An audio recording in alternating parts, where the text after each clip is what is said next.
Matraça, e hoje você vai viajar comigo pelo maravilhoso mundo dos livros.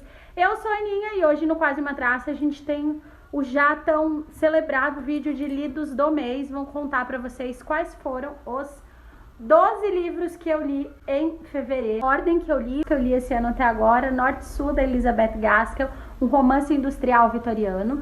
Não foi meu primeiro contato com a autora, meu primeiro contato com a Gaskell foi em A História da Velha Babá, que é um conto dela de terror vitoriano, que eu achei sensacional, foi uma das minhas leituras mais legais de 2023. E aí eu fiquei encantada com a escrita dela, queria ler outras coisas e fui logo para o livro mais famoso dela, este calhamaço de 750 páginas, que é um livro muito fácil de ser lido. Eu li esse livro relativamente rápido, levando em conta o tamanho que ele tem, fiz algumas marcaçõezinhas, porque gostei de alguns pontos, principalmente as referências literárias. A leitura foi uma das minhas maiores, talvez a maior decepção do ano até agora, que é o Siddhartha, do Hermann Hesse, que escreveu O Lobo da Steppe, que foi uma das minhas melhores leituras do ano passado. Eu fiquei apaixonada pelo Hesse por conta daquele livro e falei que quero ler outras coisas do autor. E eu já tinha o Siddhartha aqui em casa, incluí na minha lista de 24 livros para 2024. E foi uma super decepção. Eu dei nota 4 para esse livro, ao contrário de muita gente. Eu não gostei dessa história. Eu achei a história meio chatinha, meio idealista demais. Livro, mas eu ainda quero ler outras coisas do Hesse, porque dei a Pés no Mundo, literatura de cordel da nação indígena Tabajara, escrito por Aurita Tabajara. Eu gosto muito de literatura de cordel. Eu acho que a Aurita fez um trabalho incrível, reconstruindo um pouco do que a gente costuma ver na literatura de cordel, trazendo uma história super autobiográfica, sem perder a essência que a gente vê na literatura de cordel, com as incríveis e maravilhosas ilustrações advindas da xilogravura. Eu gostei muito desse livro, eu recomendo muito a leitura dele. Icônico, de Henrik Ibsen e o seu Casa de Bonecas. Essa é uma das peças do Ibsen mais famosas no Brasil, que já foram representadas à exaustão, já foram adaptadas para o cinema.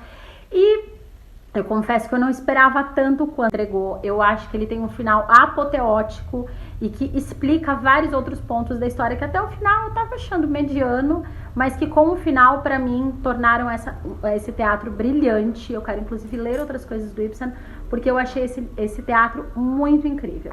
Um livro citado em Friends, que eu fiquei muito feliz de ter encontrado, que é O Coelho de Veludo, da Margery Williams, que é literatura clássica infantil inglesa.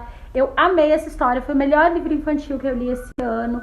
Ele é profundo, ele é recado, ele é sensível, ele é para todas as idades. Não foi um favoritado, porque eu li outras coisas do autor, mas foi a melhor leitura que eu fiz até esse ano, que é A Viagem do Elefante, do José Saramago, que também estava na minha meta de 24 livros para 2024, e eu estou estupefata com esse livro. Eu gosto muito do Saramago, mas ele está conseguindo me surpreender a cada um dos livros dele que eu leio. Esse livro aqui ganhou um 10 com estrelinha, que eu vou colocar aqui em cima. Ele tem um monte de marcações, não sei se vocês... Porque esse livro me fez pensar, ele me fez refletir, ele me fez olhar e interpretar o mundo de maneiras muito interessantes, mas principalmente a escrita do Saramago me impactou muito nesse livro, as metáforas que ele usa, as analogias que ele faz, as reflexões que ele provoca, numa história relativamente curta e que parece. A 7ª e 8ª leitura desse mês foram obras do mesmo autor. A 7ª foi Um Q84, do Haruki Murakami, e a 8ª, que eu li no e-book, vou colocar a foto aqui pra vocês, é O Sono, que é um conto do Haruki Murakami também. Por que são do mesmo autor? Quando eu comecei a ler esse livro, que é um livro de fôlego, o maior calhamaço escrito pelo Haruki Murakami, eu resolvi, acho que eu preciso parar e ler uma coisa mais curta dele para entender mais da escrita do Murakami e tal. E aí eu comecei a ler Minha Querida Sputnik, que aliás eu tô gostando muito, mais do que o Q84, e comecei a ler Sono, que é o livro mais curtinho dele. E assim, eu gostei de Sono, eu dei 8, achei uma história interessante, achei que ela tem o tamanho correto, achei a premissa interessante. E peguei o volume 1, que eu achei num sebo, que é um Q84, porque vocês sabem que eu tô querendo muito, eu tô lendo muita coisa de literatura japonesa e chinesa. E o Haruki Murakami é um dos mais famosos no Brasil, e assim, confesso que eu achei esse livro meio confuso. Do mês rendeu um vídeo lá sobre leitura, sobre o tempo dos livros, que é O Terrorista Elegante e Outras Histórias, do Mia Couto e José Agualusa. Foi um livro de contos escrito em parceria entre o Mia Couto, que é um autor moçambicano, e o José Agualusa, que é um autor angolano. escreveram em parceria em 2019, literatura moçambicana e angolana contemporânea. Eu gostei muito, muito desse livro de contos. Eu já conheço a obra do Mia Couto. Esse foi meu primeiro contato com a Agualusa, mas eu confesso que eu fiquei curiosa para ler outras coisas, tanto do Agualusa quanto ampliar o meu conhecimento de Mia Couto. A minha história favorita foi O Terrorista Elegante. Eu achei que, assim, ele tem uma pitada de ironia, ele é meio engraçado, ele tem umas tiradas de deboche, e ainda assim trata de um tema denso e complexo, muito recomendo para vocês esse livro da vida, o primeiro livro favoritado deste ano, de tudo que eu li, que é O Misterioso Caso de Styles, de Agatha Christie, que escreve romances policiais incríveis, maravilhosos, sensacionais. Já acho que o 6º ou 7º livro da Agatha Christie que eu leio. E até agora o meu favorito tinha sido Morte no Nilo, mas esse livro aqui consigo ganhar de Morte no Nilo, que é um livro que eu adoro, porque ele é o romance policial na melhor forma que ele pode ser escrito. Ele tem um final surpreendente, ele tem uma história bem amarrada, ele é a primeira aparição de Hercule Poirot, que é o personagem principal da Agatha Christie. Então, assim, ele é fechadinho, ele é muito bem feito, e ele é o livro de estreia da literatura russa, que vocês sabem que eu amo, que é o Meninas, da Lyudmila Yudetskaya, contemporânea russa, literatura contemporânea russa. Ele foi escrito na década de 1990.